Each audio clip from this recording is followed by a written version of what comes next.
Au cœur du parc amazonien, en plein centre de l'immense territoire guyanais, Saül, un petit village de 80 habitants, réputé pour ses sentiers de randonnée. C'est sur un de ces chemins forestiers qu'une délégation de l'administration de l'environnement du Guyana a découvert la gestion du parc amazonien de Guyane. La délégation est venue voir et comprendre ce qui se fait ici en matière de protection de l'environnement. Il existe déjà au Guyana de nombreuses aires protégées, mais le gouvernement guyanien veut aller plus loin et créer de nouveaux espaces dédiés à la protection de la forêt. La plupart des réserves au Guyana ont des communautés qui vivent à l'extérieur de ces zones, aux frontières des réserves. Donc, une partie de notre stratégie de gestion est de travailler avec les villages et les autochtones pour administrer ces réserves. Cela représente une opportunité, mais aussi un défi de parvenir à travailler ensemble, de comprendre comment la ressource doit être utilisée.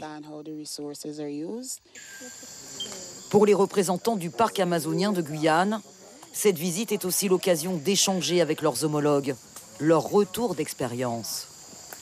On a tous beaucoup de choses à apprendre les uns des autres en matière de recherche scientifique, de méthode, de travail avec les communautés, de développement du tourisme. On a tous des difficultés, des challenges à relever dans ces aires protégées.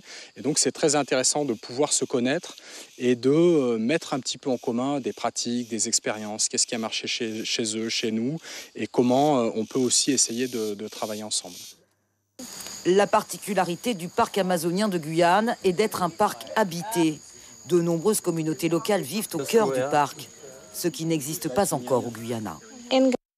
Au Guyana, nous avons à peu près 15% du territoire qui est attribué uniquement aux communautés indigènes. C'est à titre définitif que ces terres leur ont été données. C'est elles-mêmes qui décident de ce qu'elles font de leurs terres. Parce que c'est quelque chose de nouveau pour les communautés indigènes. Certaines croient qu'elles n'ont pas accès aux zones protégées pour les utiliser. Alors notre travail est de leur faire comprendre exactement ce qu'elles peuvent faire et ce qui est interdit de faire dans ces réserves. Le Guyana a donc l'intention de créer, à l'exemple de la Guyane, un parc habité. Protéger la forêt tout en développant de nouvelles filières économiques, comme le tourisme vert.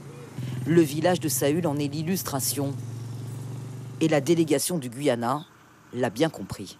Ce qu'on voit ici en Guyane française peut être un modèle de ce qu'on pourrait faire.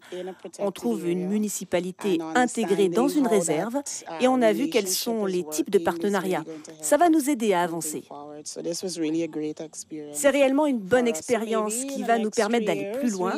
Alors peut-être dans les 3 prochaines années, on aura de nouvelles aires protégées similaires à ce qu'on a ici, où il y a des communautés et on exploite la ressource naturelle. Cette visite d'une semaine de la délégation du Guyana a permis de développer de nouveaux liens entre ces deux territoires voisins. Oui, je suis déjà... La autre Guyane.